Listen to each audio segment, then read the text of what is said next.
qui puisse être, Seigneur, un objet, Seigneur, que tu veux utiliser, Seigneur, au milieu de ses camarades de classe. Et qu'il voie la bénédiction du Seigneur et qu'il comprenne, Seigneur, que le Seigneur, Papa, est avec lui. Père Céleste, nous prions, Seigneur, pour, Seigneur, la famille, Seigneur, de Francesco, Papa. Oh, qu'il y ait un réveil dans la maison de Francesco, Seigneur.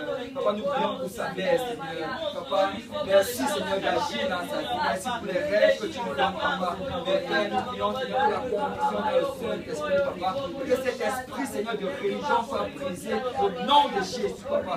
Et qu'elle obéisse à l'évangile, Seigneur. Qu'elle se répande de ses péchés, se fasse baptiser au nom de Jésus pour le pardon de ses péchés. Et que tu la remplisses du don du Saint-Esprit, Papa, avec l'évidence de parler à d'autres langues, Seigneur. Oh, Père Céleste, bouge au travers, Seigneur, de toute sa maison, Seigneur. Son frère, sa soeur, Papa. Et que toute sa maison, Seigneur, se tourne et vienne vers toi pour obéir à ton évangile. Oh Père, ouvre les portes à Saint-Michel, Seigneur. Brise les chaînes, Seigneur. Oh Papa, une porte que l'Éternel ouvre, Seigneur, nul ne peut la fermer, Seigneur. Papa, ouvre les portes dans tout ça, Seigneur, afin que tous ces âmes, Seigneur, que tu as fait dans ce jour, Papa, viennent dans ta maison, Seigneur, écoute l'évangile et obéis, Seigneur, à ta parole, Papa. Oh là-bas,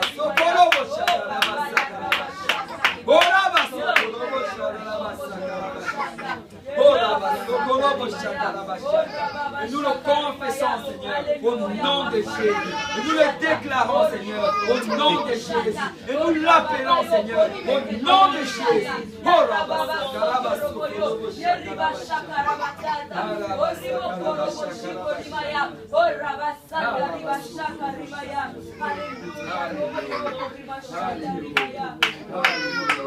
Alléluia. Si quelqu'un peut dire au nom de Jésus. Au nom de Jésus. Au nom de Jésus. Au nom de Jésus. Alléluia. Ça peut pas être loin.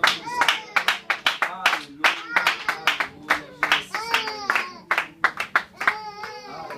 Merci Seigneur. Vous pouvez vous asseoir dans la présence du Seigneur. En fait, tu fais toujours l'erreur. Si on peut plutôt se lever. Amen.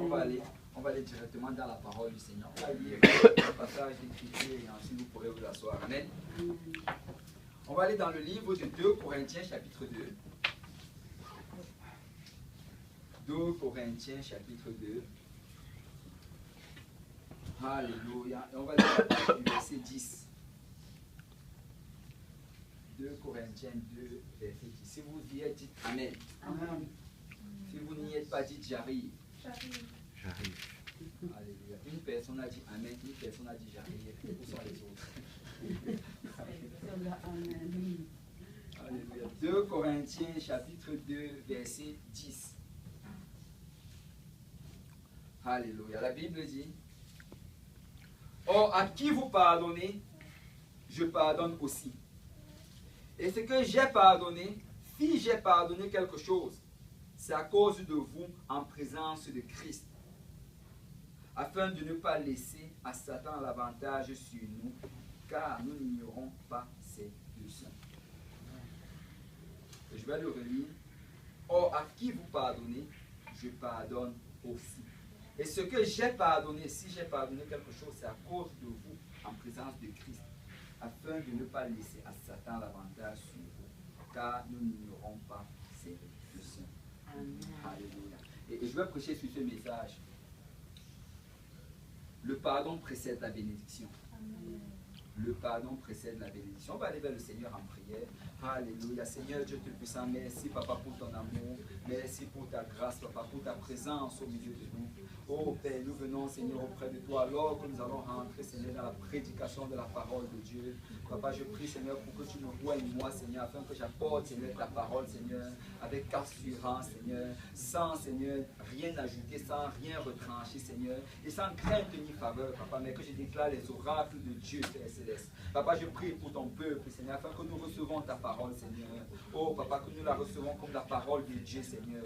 Et Papa, qu'elle vienne, Seigneur, qu'elle entre, Seigneur, en nous, qu'elle trouve une place fertile, Seigneur, et qu'elle produise du fruit, Papa, un fruit qui va nous transformer, afin qu'on te ressemble davantage, et qu'on soit prêt, Seigneur, pour ton retour, Papa. Papa, c'est avec action de grâce que nous t'avons prié. Alléluia. Si le peuple de Dieu peut dire au nom de Jésus. Au nom de Jésus. Au nom de Jésus. Au nom de Jésus. Si on peut battre nos mains.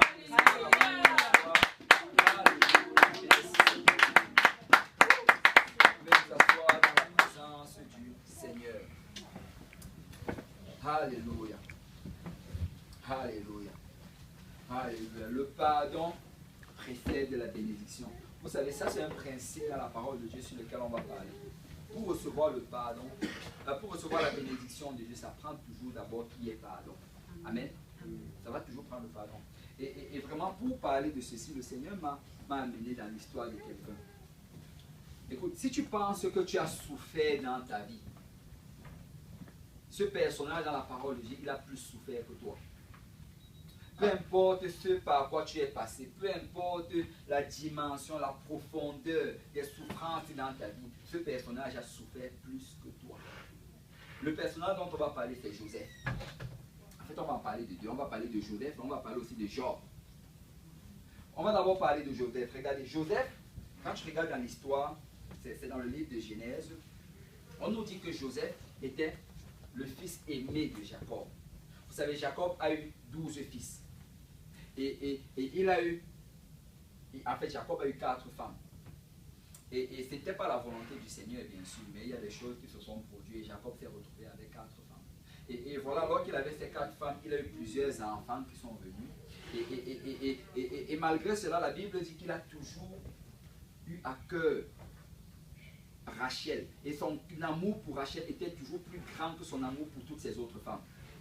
Et Rachel, c'est vraiment la femme pour laquelle il a travaillé pendant 14 ans. Pendant 14 ans de sa vie, il a travaillé sans relâche parce qu'il voulait épouser Rachel. Or, le voilà qui maintenant, il a ses femmes, il a Rachel. Et on nous dit que Rachel est restée stérile pendant très longtemps. Mais finalement, après plusieurs années de prière, Rachel a eu un enfant. Et cet enfant-là, c'était Joseph. Et la Bible dit que le Seigneur a beaucoup, que Jacob a beaucoup aimé Joseph. Et on dit qu'il a même, il privilégiait Joseph par rapport à ses autres fils. Vous savez, quand ses fils allaient pour s'occuper du bétail, la Bible dit que Jacob gardait Joseph auprès de lui. Il dit que non, on va laisser les autres aller travailler, toi tu restes auprès de papa. Tu es le fils aimé de ton père. Et en plus de cela, on dit que Jacob a fait une belle tunique de plusieurs couleurs. En fait, il a fait un vêtement différent à Joseph. Ça veut dire que quand tu allais voir tous les fils de Jacob, tu allais voir un de ses enfants qui était habillé en veste cravate, avec un costume 3 pièces. Et tu allais voir tous les autres enfants habillés en t-shirt. Parce qu'il avait un vêtement différent. Il était particulier. Et il n'y avait aucun doute que c'était le fils favori. Amen. Et on nous dit en fait qu'à cause de cela, ça a commencé à alimenter de la haine dans le cœur des frères de Joseph. On dit qu'ils ont commencé à détester Joseph au point où ils ne pouvaient même plus lui parler avec amour. Mais vous savez quoi? Le Seigneur, en fait, il avait des plans pour Joseph. Et depuis l'enfance, Joseph a commencé à avoir des rêves. Le Seigneur a montré à Joseph comment dans un rêve, lui et ses frères, ils étaient en train de s'occuper des gerbes de blé. Et on dit qu'après avoir emballé des gerbes de blé et les laissé par terre, dans le rêve de Joseph, le gerbe de blé de Joseph s'est levé et 11 gerbes se sont prosternés devant lui. Il a raconté ça à ses frères n'étaient pas contents. Qu'est-ce que tu veux dire? Que nous, qui sommes tes grands frères, on va se prosterner devant toi. Et une deuxième fois encore, il a eu un autre rêve, où cette fois-là, il dit qu'il était debout dans son rêve. Le soleil, la lune et 11 étoiles sont venus se prosterner devant lui. Ce qu'il a raconté ça à ses frères, son frère, écoute, on n'est pas stupide. Tu parles du soleil, la lune et 11 étoiles. Tu veux dire par là, papa, maman et nous 11. Vous savez, on dit qu'à cause de cela, ils ont commencé à détester Joseph. C'est sûr que Joseph manquait un peu de sagesse parce que, bon, il y a certains rêves que tu ne dois pas raconter aux gens. Amen. Il y a certains rêves que le Seigneur te donne à toi seul pour que tu pries dessus, pour que tu intercèdes dessus. Et ça prend souvent la sagesse pour marcher avec le Seigneur. Mais la morale derrière cela, c'est qu'à cause des promesses de Dieu, le Seigneur, les gens ont commencé à le détester. Ses frères ont commencé à le haïr. Et tu sais quoi, à cause des promesses de Dieu dans ta vie, les gens vont te détester. Ta famille va te détester à cause des promesses de Dieu dans ta vie. Écoute, souvent on se dit que oh, si je suis dans la volonté du Seigneur, ça veut dire que tout le monde va m'aimer. Écoute, c'est plutôt tout le contraire. Quand tu es dans la volonté du Seigneur, les gens du monde vont te détester. Quand tu vas commencer à servir le Seigneur vraiment de la manière comment tu dois le servir, il y aura des gens dans le monde qui vont juste te détester à cause des promesses que Dieu a faites dans ta vie. Amen. Et on nous dit alors qu'un jour, quand ses frères étaient partis pour s'occuper du bétail, Jacob a appelé Joseph et il a envoyé que va, je veux que tu vérifies comment tes frères se portent et je veux que tu leur apportes ceci à manger. Et on dit que quand j'ai parti, quand ses frères l'ont vu venir à distance, ses frères ont comploté de le faire mourir. Après avoir discuté, finalement, ils ont dit qu'on ne va pas le faire mourir, mais on va le jeter dans ce puits. Et voilà comment Joseph, qui était en position d'honneur, qui était en position, la position la plus favorable dans sa famille, le plus aimé, le voilà qui commence à chuter. Tu sais, si tu es ici aujourd'hui, et si tu sais le Seigneur depuis un bout de temps, je suis sûr que le Seigneur t'a fait des promesses. Amen. Est-ce qu'il y a des gens ici qui ont reçu des promesses de la part de Dieu? Amen. Je ne sais pas pour vous, mais moi j'ai reçu des promesses de la part de Dieu. Et peut-être tu regardes, tu te dis, mais comment est-ce que ça veut dire que le Seigneur m'a parlé dans un rêve? Écoute, certaines personnes, le Seigneur va leur parler dans des rêves. Amen. Certaines personnes, il va leur parler d'une autre manière. Écoute, peut-être un jour tu lisais la Bible. Et en lisant cette parole, tu pouvais sentir littéralement comme si un verset que tu étais en train de lire était une parole de Dieu dans ta vie. Et si c'est arrivé, c'est une promesse de Dieu. Dieu te parlait au travers de sa parole. Peut-être que tu étais dans un lieu un jour, comme un lieu comme ici, et qu'on prêchait la parole de Dieu. Et alors que le prédicateur parlait, tu as entendu et tu as ressenti que ça c'est le Seigneur qui est en train de me parler. Ça c'est le Seigneur qui est en train de me promettre. C'était une promesse de Dieu. Parce que le Seigneur parle de plusieurs manières. Le diable va souvent venir te dire, oh non, c'était juste ton imagination. Écoute, si le Seigneur t'a parlé, le Seigneur t'a parlé. Amen. Si tu as reçu une promesse de la part de Dieu, le Seigneur t'a parlé. Et la Bible nous dit que Joseph avait reçu ses promesses.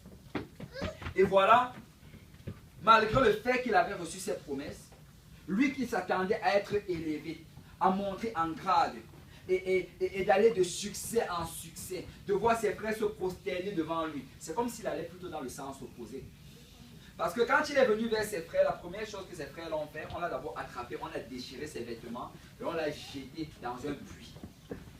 Joseph qui devait monter, le voilà qui était en train de descendre. Et ensuite de cela, après cela, on dit qu'il y avait des marchands mandjanites qui étaient en train de passer, ils allaient vers l'Égypte. Et Joseph a été sorti du puits par ses frères. Et j'imagine que quand on le sortait du puits, peut-être qu'il espérait que c'était fini.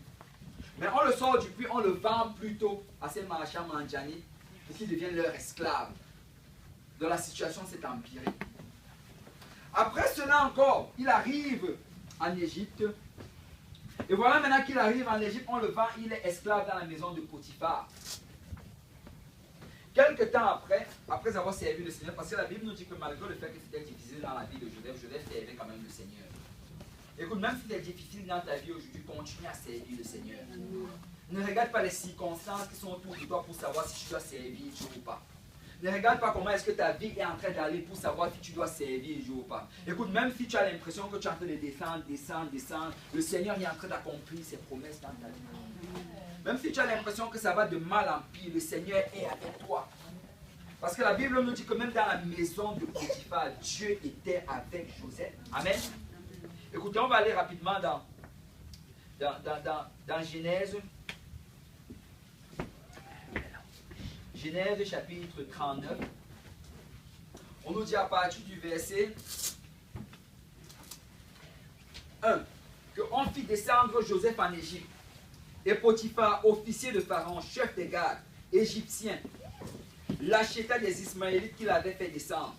L'Éternel fut avec lui et la prospérité l'accompagna. Il habita dans la maison de son maître, l'Égyptien. Vous savez, nous, notre définition de la prospérité, ça veut dire beaucoup d'argent. Notre définition de la prospérité, ça veut dire une bonne santé physique. Notre définition de la prospérité, ça veut dire que tout le monde nous aime. Et que la prospérité, selon Dieu, ce n'est pas forcément notre définition de la prospérité. Joseph était esclave, mais on dit que la prospérité l'accompagnait. Joseph n'était pas maître de ses actions, mais la prospérité l'accompagnait. Écoute, la prospérité, selon Dieu, c'est si tu es en train de faire la volonté du Seigneur. Parce que autant accompli par le Seigneur, il va te donner les bénédictions qu'il t'avait promis.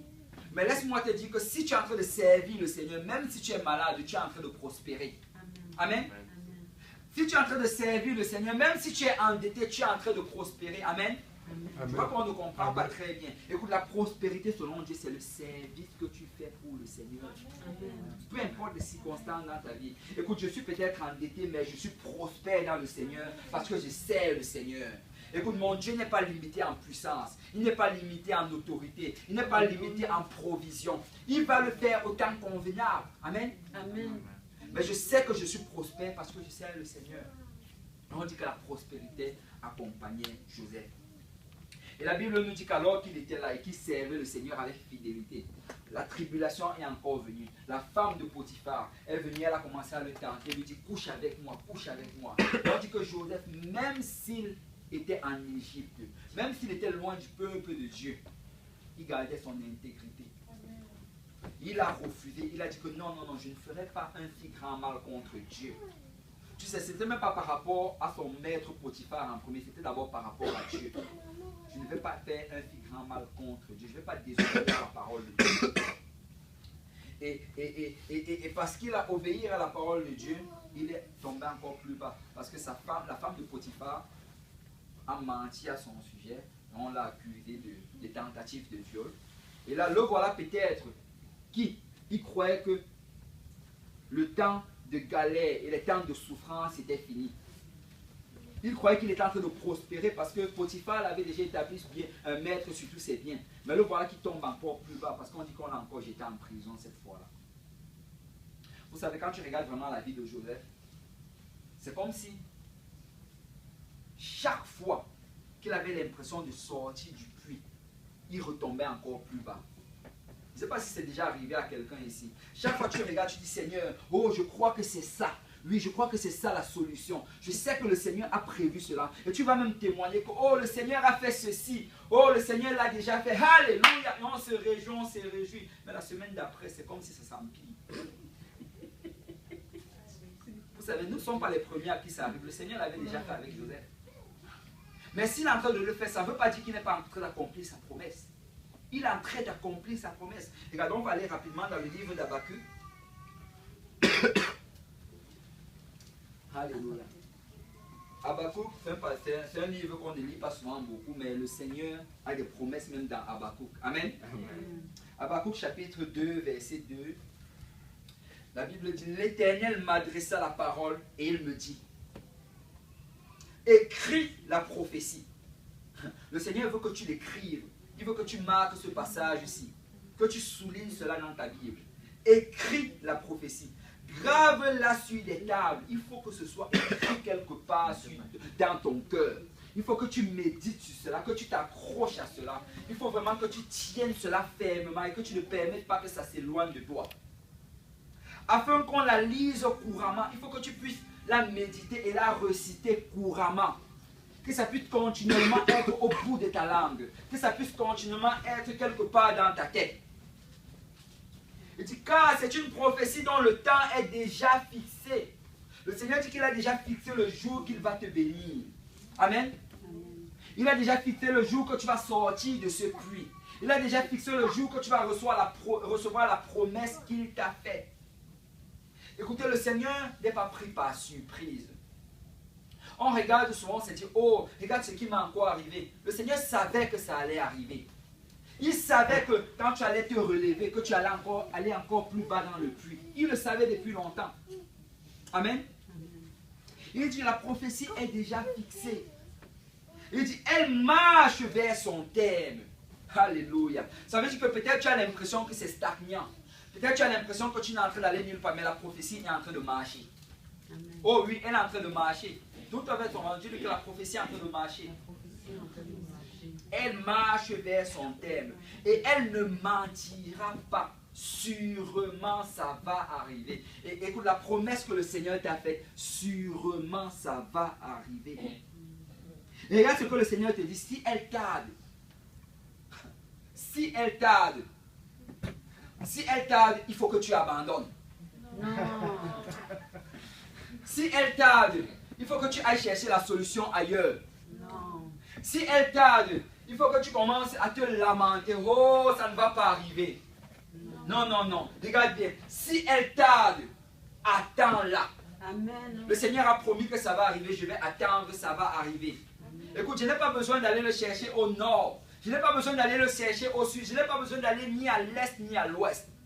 Le Seigneur a dit que j'attende et je vais attendre. Vous savez, il y a certaines promesses de Dieu qu'il faut aller chercher. Mais il y a d'autres promesses de Dieu qu'il faut attendre. Amen. Amen. Amen. Amen. Il y a certaines promesses de Dieu que tu dois juste dire, Seigneur, je vais rester ici, je ne bouge pas et ça va arriver. Je ne vais pas aller ni à gauche ni à droite, je sais que ça va arriver. Écoute, il y a certaines de ces promesses-là, moi je crois fermement par rapport aux bénédictions en ce qui concerne le travail. Moi je crois fermement et avec ferme assurance que tu n'as pas besoin de voyager pour aller chercher le travail ailleurs. Absolument pas.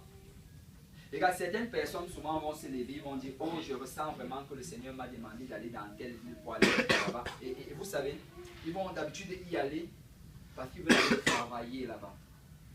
Et quand ils vont y aller, il n'y a pas d'église qui prêche la vérité dans cet endroit-là.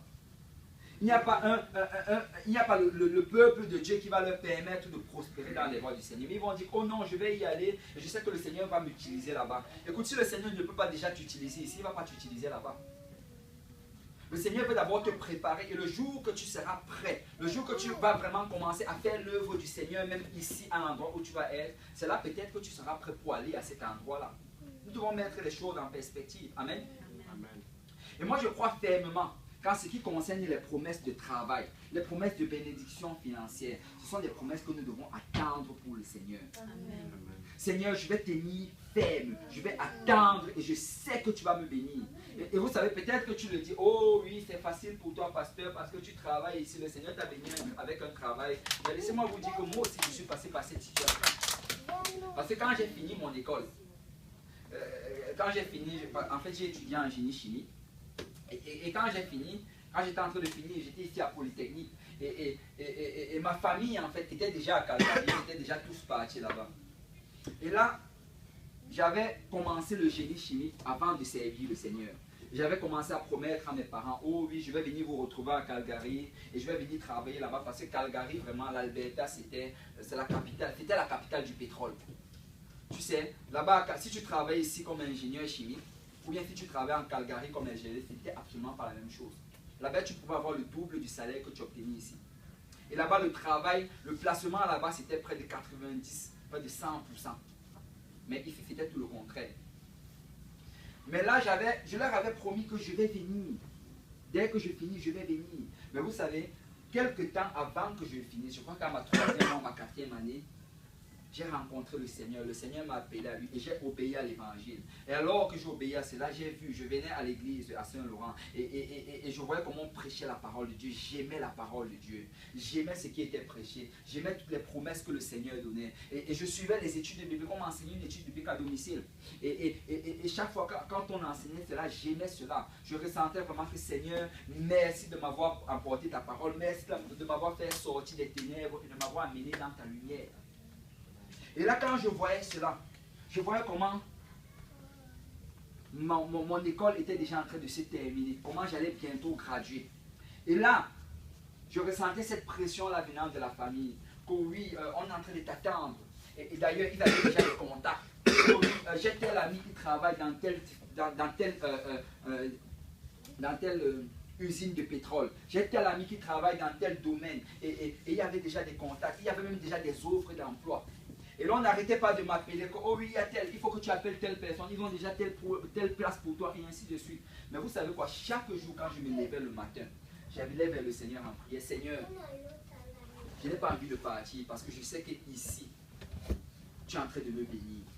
Tu es en train de me bénir par ta parole. Seigneur, je sais que même si je vais là-bas, même si on me donne 100 000 $ par année, ça ne va jamais être comparable à ce que tu es en train de me donner spirituellement présentement. Amen. Seigneur, tu me donnes la paix, tu me donnes la joie, Amen. Tu me donnes l'amour. Seigneur, tu me donnes ta parole. Et je priais chaque matin, Seigneur, je n'ai pas envie de bouger. Je veux d'abord connaître ta parole. Si un jour tu veux que j'aille là-bas, je vais y aller. Mais je veux d'abord que je sois prêt spirituellement. Je veux déjà être en ordre avec toi. Parce que je sais que si je vais maintenant, quand je vais aller là-bas, je vais rétrograder parce que je ne suis pas prêt. Et je priais cela chaque matin. Je me couchais même à plat ventre par terre. Je disais, Seigneur, oh, ouvre une porte. Et je disais, Seigneur, il faut que tu me bénisses avec un travail. Parce que si tu ne me bénis pas, la pression sera juste trop grande. Parce que la famille va venir. Oh, on a investi pour ton école. On a fait ceci, on a fait cela. Et toi, alors aujourd'hui, tu vas chômer au Québec parce que tu fais l'église. Tu vas être sans travail. Je dis, Seigneur, je vais supporter la pression, mais je ne veux pas passer par là. Je dis, Seigneur, bénis-moi avec un travail. Et vous savez quoi? Le Seigneur est fidèle. Amen. Parce que si tu cherches premièrement le royaume de Dieu et sa justice, toutes choses vont être données par-dessus. Parce que le jour où j'ai gradué, j'avais déjà... Bon, quand je dis cela, ça ne veut pas dire que tu vas juste prier et te croiser les bras. J'ai envoyé des CV comme un malade. En fait, j'avais pris comme travail à temps partiel d'envoyer des CV. J'envoyais je ne sais pas combien de CV par journée. Je ne sais pas s'il y a une compagnie ici au Canada, ici au Québec qui n'a pas reçu mon CV. Et j'ai envoyé les CV, j'appelais. Mais vous savez quoi? Le jour où je devais... Bon, on m'avait déjà appelé, quelques compagnies m'avaient appelé. Et j'étais parti pour l'entrevue, mais rien ne se profilait. Mais vous savez, il y avait... Le Seigneur est vraiment fidèle. Il y avait un monsieur qui m'avait appelé. Et il m'avait appelé depuis l'Ontario. Il m'a dit qu'il est il travaille dans les compagnies de placement et qu'il place des ingénieurs. Et il a commencé à m'expliquer que bon, il y a une compagnie pour laquelle il travaille présentement, pour laquelle il a un contrat présentement qui cherche quelqu'un dans mon domaine. Et là, il m'a dit que j'ai vu dans ton CV que tu as dit que tu es huissier à l'église pentecôtiste unie de Saint-Laurent. Parce que comme hobby, dans mon CV, j'ai mis que j'étais huissier. Comme point d'intérêt. J'ai vu cela. Et moi aussi, je suis pentecôtiste. Amen. Je suis pentecôtiste ici, là, à l'Ontario. Je vais à telle église ici. Et là, à partir de cela, il a commencé à m'expliquer. Il m'a dit qu'écoute, je vais te mettre en contact avec la compagnie qui m'a engagé pour chercher quelqu'un. Et voici comment je veux que tu répondes à leurs questions. Il a commencé à m'expliquer même comment je devais réagir avec eux. Il a commencé à me dire, écoute, je veux que quelqu'un te demande c'est quoi le salaire que tu vas avoir. Ne raconte pas tout le blabla que tu vois écrit dans les papiers, là, que oh, tel ingénieur touche tel. Dis-leur juste que donnez-moi le salaire que vous voulez avoir, que vous avez prévu pour le moment. Et je sais que avec les mois, vous allez voir comment je vais bien travailler. Et là, maintenant, vous allez m'amener au niveau. Il m'a vraiment donné toutes les réponses. Et là, par la suite, je suis parti, j'ai fait l'entrevue. Et après l'entrevue, bon, on s'est salué. Ils m'ont dit qu'ils vont penser à cela. Et that's it.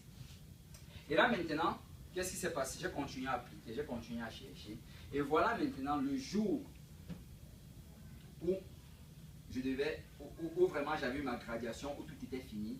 Voilà, ce jour-là, cette compagnie-là m'appelle. Et la compagnie m'offre le travail pour que je vienne travailler pour eux. Amen. Et vous savez quoi, ce même jour, quelques heures après, ma famille m'appelle. Et là, ma famille me dit, écoute, nous venons de trouver du travail ici pour toi à Calgary. Donc, il faut qu'on commence à regarder comment est-ce que tu vas faire. Mais alléluia, il dit, on vient juste de m'appeler. Alléluia. Le Seigneur a compris ma prière parce que je désirais connaître le Seigneur. Et je voulais d'abord le mettre en premier. Moi, je crois fermement que si quelqu'un met le Seigneur en premier, s'il dit Seigneur, moi je veux te connaître et je sais que tu peux me bénir ici, je sais que tu es le chef de toutes les compagnies ici au Québec. Amen. Je sais que tout ce que tu as fait, c'est de le déclarer et ça va arriver. Laisse-moi te dire que le Seigneur va le faire. Le Seigneur va le faire. Amen. Amen. Et il te dit, c'est que si elle tarde, attends-la, car elle s'accomplira certainement. Tu sais, le Seigneur, les promesses de Dieu, ce ne sont pas des promesses qu'il fait en l'air. Amen. J'ai l'impression qu'on ne croit pas ici. Les promesses de Dieu, ce ne sont pas les promesses qu'il fait en l'air. Amen. Amen. Amen. Si le Seigneur fait une promesse, c'est parce qu'il est capable de l'accomplir. Si le Seigneur fait une promesse, c'est parce qu'il a prévu de le faire. Et il dit qu'il va l'accomplir certainement. Amen. Waouh, certainement. C'est sûr qu'il va le faire. Nous devons juste nous accrocher aux promesses de Dieu. Amen. Amen. Et la Bible nous dit que Joseph, il a traversé cela. Et après cela, le voilà maintenant qui se trouve en prison. Et maintenant qu'il est en prison, il continue à servir le Seigneur, à être fidèle dans les choses du Seigneur. Et quelques temps après, on l'élève encore en prison. Et il devient le chef des prisonniers. Vous savez, peu importe la situation dans laquelle tu te trouves, le Seigneur est capable de t'élever dans cette situation-là. En prison, il devient le chef des prisonniers.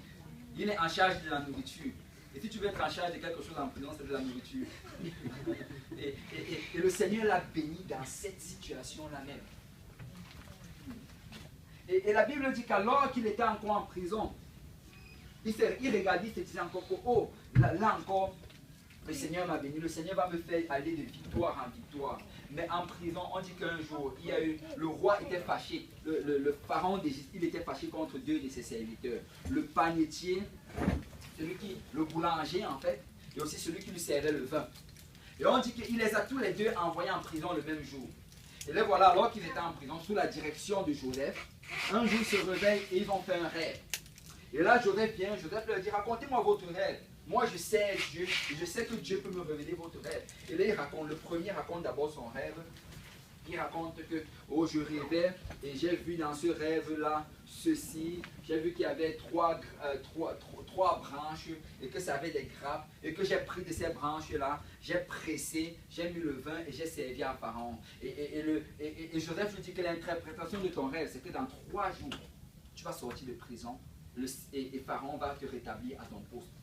Et on dit que le deuxième, le boulanger, quand il voit cela, et il est excité parce qu'on vient de lui prophétiser une belle chose. Et vous savez, on aime souvent entendre les bonnes prophéties. Et là, il court. Joseph, moi aussi j'ai rêvé. Voilà mon rêve. Dans mon rêve, il y avait 3 corbeilles sur ma tête. Et alors que je marchais, il y a les oiseaux du ciel qui sont venus, ils ont commencé à marcher. Joseph se retourne directement vers lui. Il dit que ton rêve, ça signifie que dans 3 jours, Pharaon va te sortir de prison, il va couper ta tête. Waouh, Joseph était un prédicateur, il ne niaisait pas, il te disait la vérité en face. Et la Bible dit que ça s'est accompli. Mais avant qu'il ne sorte de prison, Joseph a dit ceci à celui qui servait le vin de Pharaon. Il a dit que je veux que quand tu sortes, que tu ailles dire à Pharaon que je suis ici en prison et que je n'ai rien fait. Et que je suis ici alors que je suis innocent et qu'il agisse en ma faveur. Mais la Bible dit que quand il est sorti de prison, écoute, Joseph peut-être qu'il a anticipé encore, il se disait, oh, sûrement il va aller raconter, dès qu'il va sortir de prison, moi aussi je vais sortir de prison. Mais la Bible nous dit que le panetier a oublié Joseph. Complètement. Dès qu'il est sorti, il a commencé à se réjouir, il a complètement oublié Joseph. Et il a oublié Joseph pas pour 1 mois, pas pour 2 mois, pas pour 6 mois, même pas pour 1 an. Il a oublié Joseph pendant 2 ans. 2 ans. Vous savez, quand je regarde les enfants de Dieu dans la parole de Dieu, je réalise souvent que on a besoin de connaître les voies de Dieu. On a vraiment besoin de connaître les voies de Dieu. Souvent, on demande quelque chose au Seigneur et après 2 jours, on commence à se lamenter que Seigneur, pourquoi ce n'est pas arrivé? On attend une promesse de Dieu. Après 1 semaine, on se lamente. Vous savez, quand tu regardes dans la parole de Dieu, tu vois que le Seigneur, il travaille souvent même avec des années. Regarde, le Seigneur promet à Abraham qu'il va avoir un enfant à l'âge de 75 ans. L'enfant là arrive qu'il a 100 ans, 25 ans plus tard. Le Seigneur promet à Joseph, non, à Jacob, qu'il va bénir Jacob. Jacob part chez Laban, son oncle. Il reste chez Laban, son oncle, pendant 14 ans. Plus 6 autres années. Il n'avait rien. Mais c'est à la fin de cela que le Seigneur l'a béni. On dit qu'il est devenu tellement riche. En fait, le Seigneur travaille, mais nous devons permettre au Seigneur de travailler et ne pas donner une limite au Seigneur. Amen. Écoute, si ça fait 1 semaine que tu attends ta promesse, attends encore. Amen. Si ça fait 1 mois que tu attends ta promesse, attends encore. Si ça fait 1 an que tu attends ta promesse, attends encore. Parce qu'il va l'accomplir, il va l'accomplir certainement. Le Seigneur a déjà choisi un jour. Il a déjà choisi un moment. Et il a promis qu'il va le faire et il va le faire. Il va le faire. Écoute, il faut attendre la promesse de Dieu à l'endroit où il t'a dit d'attendre. Parce qu'il va envoyer ça à cet endroit-là. Si tu te déplaces, tu vas perdre la promesse. Si tu te déplaces, quelqu'un d'autre vient se placer là-bas, subitement, il va avoir une promesse qui lui tombe sur lui, alors qu'il n'a jamais entendu de la part de Dieu. Alors que c'était pour toi. Amen. Amen. Et on nous dit que là encore, qu'est-ce qui se passe? On l'oublie pendant 2 ans. Et on nous dit qu'après 2 ans, Pharaon a eu cette fois-ci un rêve. Et dans le rêve de Pharaon, je crois que vous connaissez l'histoire, dans le rêve, il a rêvé de maigres vaches, il a rêvé de grasses vaches. Il a rêvé de maigres épis, il a rêvé de grasses épis. Et là, il ne trouvait pas la signification de cela. Et là, c'est là que les chassons, le serviteur du vin de Pharaon, se rappelle. Il dit, maître, quand tu nous avais mis en prison, il y avait un jeune homme hébreu qui avait été capable de nous interpréter nos rêves. Et c'est arrivé exactement comme il avait dit. Et là maintenant, allons rapidement dans le livre de Genèse. Genèse chapitre 41. On nous dit que Joseph a commencé à expliquer le rêve de Pharaon.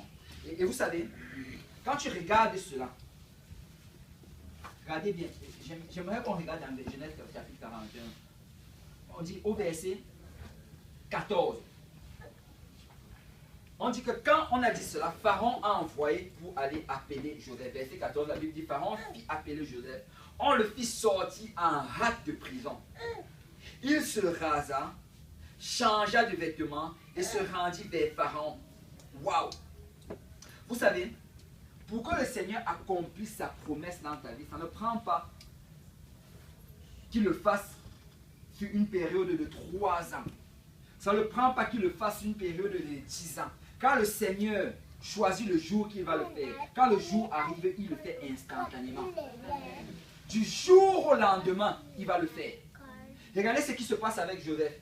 Ce jour-là, il était en prison, il avait la barbe, une sale barbe de vieux vêtements. Mais le même jour, on le lève, on le rase, on le lave, on le oint des meilleurs parfums d'Égypte, on le vêtit des meilleurs vêtements d'Égypte. Et ce même jour-là, le Seigneur le restaure complètement. Et tout ce qui était passé dans le passé est complètement changé.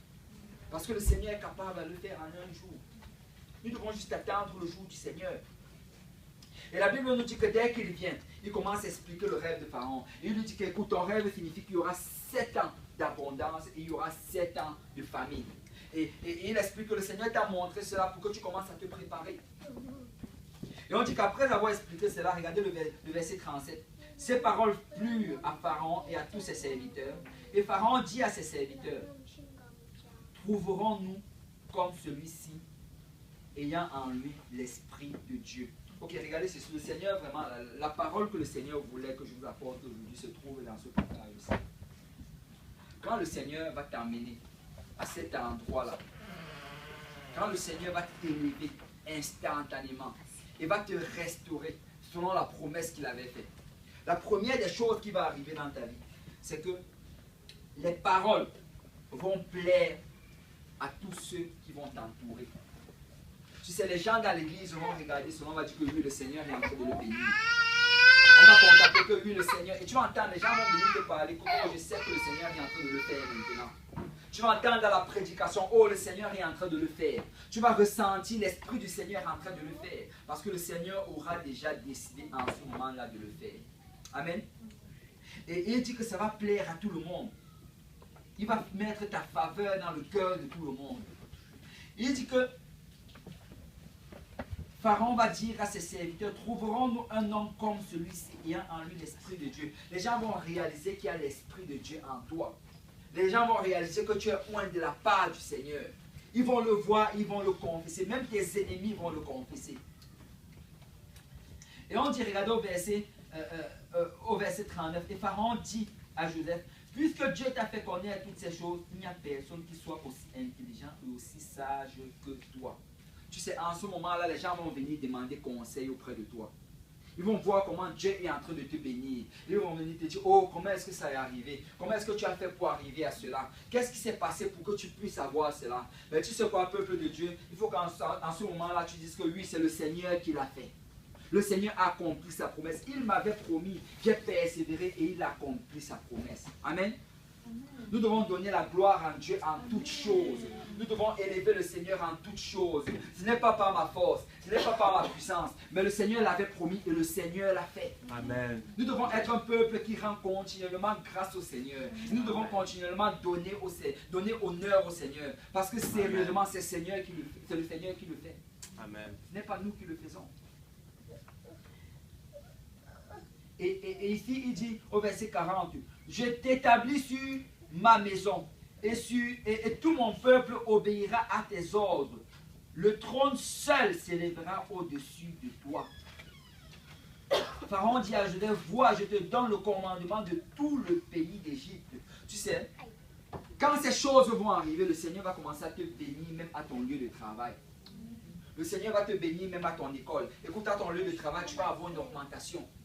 c'est comme si les bénédictions vont tomber en abondance. Parce que quand le Seigneur commence à bénir, il ne te bénit pas juste avec une petite portion. Il ne te bénit pas juste avec la moitié de la pension, mais il te donne en abondance. Tu vas être béni à ton lieu de travail. Tu vas être béni à ton école. Dans ta famille, tu vas être béni. Écoute, quand tu vas passer en route, des gens vont te bénir. Parce que ce sera le temps de la bénédiction. Ça prend juste que tu persévères dans les voies du Seigneur. Que tu t'accroches à la promesse du Seigneur. Oh Seigneur, tu as dit que tu vas le faire et je sais que tu vas le faire. Papa, je ne vais aller ni à gauche ni à droite, mais je vais attendre la promesse du Seigneur. Peuple de Dieu, nous devons persévérer dans les voies du Seigneur. Parce que le jour de la bénédiction s'en vient. Tu regardes ta vie aujourd'hui, tu dis Seigneur, comment serait possible? Laisse-moi te dire que oui, c'est possible parce que notre Dieu est capable. Amen. Amen. Amen. Notre Dieu est capable.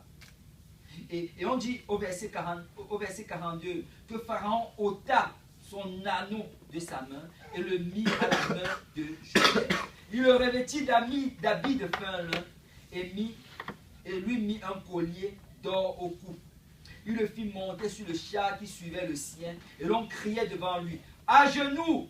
C'est ainsi que Pharaon lui donna le commandement de tout le pays d'Égypte. Waouh! On dit que Pharaon a pris Joseph, il lui a mis un anneau à sa main, il lui a revêtu des vêtements de fin lin, ça c'était des vêtements de roi. Il lui a mis un collier d'or à son cou. En fait, c'était juste pour montrer qu'il avait changé de niveau, il avait changé d'identité. Écoute, peut-être que la veille, Joseph avait dormi sur un lit fait de pierre, dans une vieille prison remplie d'humidité. Mais tu sais quoi, le lendemain, Joseph dormait sur un lit avec les meilleures étoffes en Égypte. Waouh! Le lendemain, peut-être la veille, Joseph avait mangé la nourriture des prisonniers, qui était peut-être fait de pain rassis avec de l'eau glacée. Mais le lendemain, Joseph était en train de manger les meilleurs mets d'Égypte. Parce que quand le Seigneur bénit en abondance. Peuple de Dieu, nous devons nous accrocher aux promesses de Dieu. Nous devons persévérer, Seigneur. Tu l'as promis et je sais que tu vas le faire. Oh Père, je ne comprends pas ce qui est en train de se passer dans ma vie aujourd'hui. C'est comme si jour après jour, les choses s'empirent. C'est comme si je suis en train de descendre. Mais Seigneur, j'attends ce jour-là que tu vas accomplir ta promesse. J'attends ce jour-là. Peuple de Dieu, on peut bénir le Seigneur. Alléluia. Seigneur, j'attends ce jour-là que tu vas accomplir ta promesse. Seigneur, j'attends ce jour-là. Je sais que tu vas le faire. Parce que tu n'es pas un homme pour mentir, ni le fils de l'homme pour te repentir. Ce que tu as fait, tu vas le faire. Tu vas le faire, Seigneur. Nous on dit que ce jour-là, le Seigneur a béni Joseph en abondance. En un jour, le matin, il s'était réveillé prisonnier. Le soir, il est sorti premier ministre en Égypte. Waouh! Le matin, il s'était réveillé, il sentait l'odeur des prisonniers. Le soir, il sentait l'odeur des rois. Le matin, il s'était réveillé et ses vêtements, c'était des vêtements déchirés et délavés. Mais le soir, il avait les meilleurs vêtements en Égypte. Parce que le Seigneur n'a pas besoin de beaucoup pour te bénir. Il a la puissance pour le faire. Est-ce que tu sais que si le Seigneur dit juste un seul mot, tu vas te trouver avec un salaire de 100 000 $ ici au Québec? Un seul mot de la part de Dieu. Écoute, tu dois croire et tu dois savoir à quel Dieu tu es en train de servir. Un seul mot de la part de Dieu. Mais tu sais quoi? Il a dit le mot, que ce mot-là, il va le faire. Il va le faire. Ta seule responsabilité, c'est d'attendre. Attendre. Attendre. Et vous savez, notre problème aujourd'hui, justement, c'est qu'on a du mal à attendre. Nous sommes une génération micro-ondes, comme on dit. On trouve que le micro-ondes n'est même plus assez rapide. On ne peut plus attendre. Mais le Seigneur dit que si tu attends, tu vas voir. Peut-être tu souffres aujourd'hui et tu regardes ta vie, tu as l'impression que tu as du mal à servir le Seigneur. C'est souffrance après souvent, tentation après tentation, défaite après défaite. Laisse-moi te dire que si tu attends à l'endroit où tu te trouves, un jour tu vas voir la gloire de Dieu.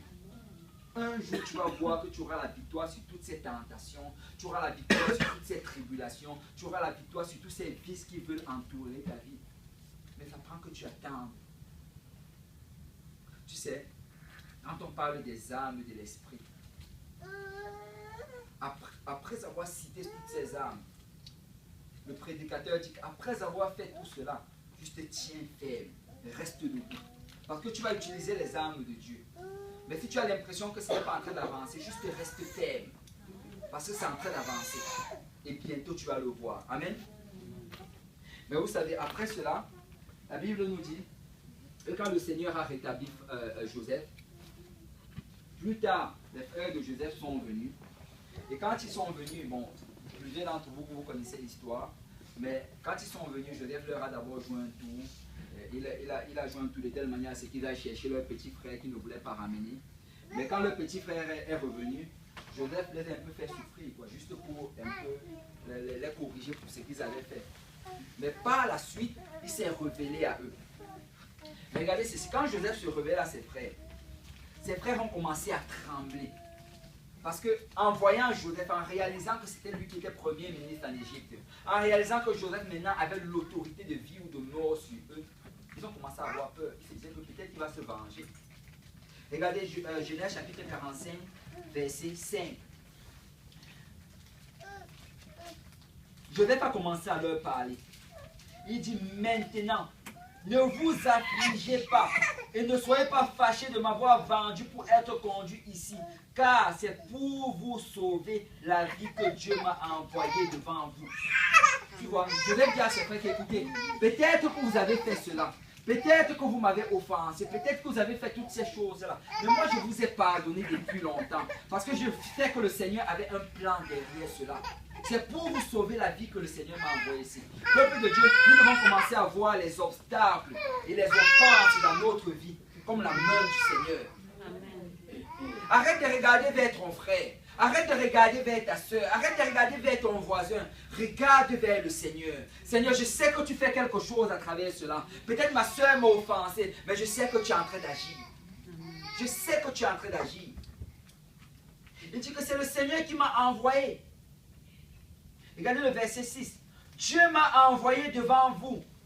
Voilà 2 ans que la famine est dans le pays et pendant 5 années encore, il n'y aura ni labour ni moisson. Dieu m'a envoyé devant vous pour vous faire subsister dans le pays et pour vous faire vivre dans une grande délivrance. Ce n'est donc pas vous qui m'avez envoyé ici, mais c'est Dieu. Joseph dit que, écoutez, peut-être vous m'avez vendu comme esclave, peut-être vous m'avez méprisé, mais c'est Dieu qui a permis que cela m'arrive. C'est Dieu qui m'a envoyé ici. Peuple de Dieu, si on commence à changer la manière comment on regarde les offenses dans notre vie, au lieu de regarder nos frères et nos soeurs, on commence à regarder vers Dieu. Seigneur, qu'est-ce que tu es en train de faire au travers de cela? Seigneur, où est-ce que tu veux m'emmener? Comment est-ce que tu veux me bénir? Comment est-ce que tu veux m'utiliser? L'offense dans notre vie, ce n'est pas pour nous tuer, c'est pour nous faire grandir. Ne regarde pas ton frère et commence à le mépriser pour ce qu'il t'a fait. Regarde vers Dieu, Seigneur, qu'est-ce que tu es en train de faire à travers cela? Vous savez, Job, quand tu regardes l'histoire de Job, vous savez, quand nous on lit l'histoire de Job, en fait, pour nous, c'est comme évident il traverse cela, mais le diable est en train de faire cela, et le Seigneur va le restaurer. Mais si tu te mets à la position de Job, ce n'était pas quelque chose d'évident.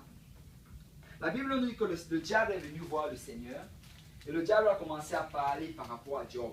En fait, c'est le Seigneur qui a parlé en premier. Le Seigneur a dit, est-ce que tu vois mon serviteur Job? Il est fidèle, c'est un bon serviteur. Le Seigneur a commencé à vanter Job. Et là, le diable a dit au Seigneur que il te sert comme ça parce que tu le bénis. C'est toutes les bénédictions que tu déverses sur lui qui font qu'il te sert. Si tu enlèves un peu ta main de bénédiction et que moi je le touche, tu vas voir combien il va arrêter de te servir. Et qu'est-ce que le Seigneur a fait? Il a dit, touche-le. Moi j'ai confiance en mon serviteur. Et la Bible dit qu'en un jour, si tu regardes l'histoire, Job chapitre 1, on ne va pas le voir, mais en un jour, un seul jour, Job a perdu ses brebis, son bétail, ses serviteurs, sa maison, ses enfants. Il a tout perdu en un jour. Et la Bible nous dit que le diable s'assurait toujours à ce qu'il ait la bonne nouvelle. Parce que chaque fois un serviteur allait courir, oh, on vient d'avoir quelque chose s'est produit et tout ton bétail a été détruit. Je suis le seul qui m'en suis sauvé pour venir te dire. Oh, tes bergers ont été tous détruits. Je suis le seul qui me suis sauvé pour venir te dire, oh, tes fils faisaient la fête, ils ont été complètement détruits, je suis le seul. Le diable s'assurera ce qu'il entend de cela, parce que le diable voulait créer une amertume dans son cœur. Mais vous savez, Job, après avoir entendu tout cela, il s'est jeté par terre. Il a dit, je suis venu nu du sein de ma mère, je vais retourner nu, béni soit le Seigneur. Le Seigneur a donné, le Seigneur a repris, béni soit le Seigneur. Il a béni le Seigneur malgré cela. Il ne savait pas que le Seigneur était en train de le mettre à l'épreuve. Nous, on le sait aujourd'hui, mais lui ne savait pas. C'était comme dans nos vies aujourd'hui, on regarde cela, on dit, oh, telle chose est contre moi, telle chose est contre moi. Mais c'était le Seigneur qui était derrière cela. Et la Bible, si tu regardes toute l'histoire de Job, il a eu plusieurs occasions de maudire le Seigneur. Sa femme a dit, maudit le Seigneur. Il a dit, non, je ne vais pas le maudire. Des gens sont venus, on a commencé à le réprimer. Toutes ces choses-là, il a continué à servir le Seigneur. Il ne savait pas ce qui lui arrivait, mais il avait décidé que je vais servir le Seigneur. Mais vous savez quoi? Regardez bien. Souvent, on connaît l'histoire de Job, mais on ne connaît pas la finalité de l'histoire de Job. On va aller dans Job.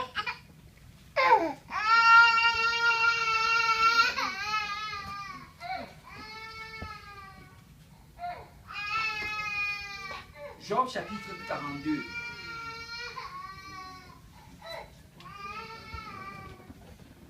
Après que les amis de Job sont venus commencer à le blâmer et à l'accuser, que ce qui t'arrive c'est parce que Dieu t'a maudit. Ce qui t'arrive c'est parce que tu as désobéi à la parole de Dieu. Ce qui t'arrive c'est parce que toutes ces choses que tu faisais dans le noir, le Seigneur les a vues. Tu sais, ils sont venus, ils ont commencé à critiquer Job. Et Job, sachant qu'il était innocent, ça a créé de l'amertume dans son cœur. Parce que quand on vient t'accuser, il n'y a rien de pire que d'être accusé pour une chose qu'on n'a pas faite. C'est quand on vient commencer à t'accuser pour une chose que tu n'as pas faite, ça commence à bâtir une amertume dans ton cœur, ça bâtit une colère et une haine. Et Job a développé de la colère pour ces personnes-là, pour ces trois personnes qui étaient venues l'accuser. Et la Bible dit qu'après avoir fait cela, le Seigneur, regardez bien, verset 10, Job 42, verset 10, le Seigneur a envoyé les serviteurs, fait trois hommes là vers Job. Et quand ils sont venus vers Job, verset 10, l'Éternel rétablit Job. Même pas, regarde, oui, verset 10. L'Éternel rétablit Job dans son premier état quand Job eut prié pour ses amis. Et l'Éternel lui accorda le double de tout ce qu'il avait possédé. Donc ce que le Seigneur était en train de faire dans la vie de Job, c'était que Job voulait qu'il pardonne. Le Seigneur voulait que Job pardonne. Il voulait d'abord que Job pardonne avant de le bénir. Et on nous dit que c'est quand Job a pardonné à ces personnes-là que le Seigneur l'a béni. Et quand tu regardes encore l'histoire de Joseph fait exactement la même chose. C'est quand Joseph est arrivé à un point où il a pardonné à ses frères que le Seigneur l'a béni. Parce que le pardon va toujours précéder la bénédiction. Ça va prendre que nous apprenons à pardonner. Et vous savez, le pardon selon le Seigneur, c'est un pardon où tu commences à prier pour la personne qui t'a offensé. Amen. Le Seigneur a dit qu'on doit prier pour nos ennemis. Amen. Amen. Je ne sais pas si, je crois que c'est la parole de Dieu. Amen. Il dit qu'on prie pour nos ennemis. Et le pardon, vraiment, quand tu dis que tu pardonnes à quelqu'un, tu commences à prier les bénédictions de Dieu pour cette personne. Écoute, souvent on veut pardonner et dire, oh, je pardonne cette personne et j'oublie la personne. Le Seigneur ne veut pas que tu oublies la personne, il veut que tu oublies ce qu'il t'a fait, mais que tu te souviennes de la personne dans tes prières. Parce que le pardon, c'est prier pour cette personne. Si quelqu'un t'a offensé, la manière comment tu vas le pardonner, c'est en priant jour et nuit pour la personne. Oh Seigneur, je veux que tu la bénisses. Seigneur, je veux que tu la restaures. Seigneur, je veux qu'elle ne fasse plus jamais le mal qu'elle m'a fait à quelqu'un d'autre. Seigneur, je veux que cette personne te serve, que cette personne soit zélée dans le Seigneur. Seigneur, je veux que cette personne, Seigneur, soit un exemple pour ton peuple. C'est ça le vrai pardon devant le Seigneur. Parce que le vrai pardon, ça prend la prière. Et vous savez, quand les frères de Joseph sont revenus, Joseph a dit qu'écoutez, ce qui m'est arrivé, c'était pour votre bénédiction. Parce que maintenant, je vais m'occuper de vous. Je sais que vous avez pensé le mal contre moi. Je sais que vous avez comploté le mal et vous m'avez vendu. Mais c'était selon la volonté du Seigneur. Et ce que le Seigneur faisait, c'est qu'il travaillait en moi. Et en même temps, il m'a travaillé. Et aujourd'hui, je suis prêt pour vous bénir. Parce que la bénédiction va toujours être précédée par le pardon. Si tu veux être béni du Seigneur, il faut que tu apprennes à pardonner. Amen. Et le Seigneur est sur le point de nous bénir. Il a de grandes bénédictions dans ta vie. Mais il attend que tu pardonnes. Il attend que tu pardonnes. Écoute, s'il y a quelqu'un aujourd'hui à qui tu n'as pas encore pardonné, tu dois te décider de pardonner aujourd'hui. Seigneur, je vais prier pour cette personne. Je vais intercéder pour cette personne. Oh Seigneur, je vais élever ma voix vers toi pour cette personne. Et je vais prier. Mais vous savez, notre problème souvent, c'est que quand nous pensons au pardon, nous pensons aussi à l'oubli. Et nous disons, Seigneur, je pardonne, mais je ne réussis pas à oublier.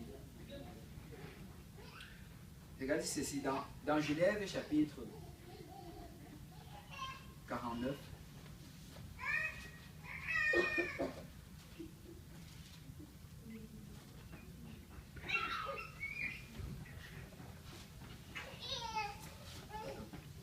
Non, toujours dans le verset, chapitre 43 dont on parlait.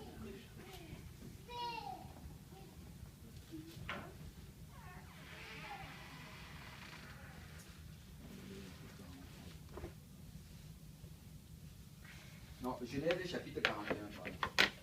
On nous dit au verset 50, avant les années de la famine, donc pendant les années d'abondance, alors que le Seigneur était en train de nous bénir, il naquit à Joseph 2 fils, que lui enfanta Asna, fille de Potiphéra, prêtre d'On. Joseph donna au premier-né le nom de Manassé, car, dit-il, Dieu m'a fait oublier toutes mes peines et toute la maison de mon père. Il donna au second le nom d'Ephraïm, car, dit-il, Dieu m'a rendu fécond dans le pays de mon affliction. Tu sais, pendant ces temps de bénédiction, il est né ses 2 fils à Joseph.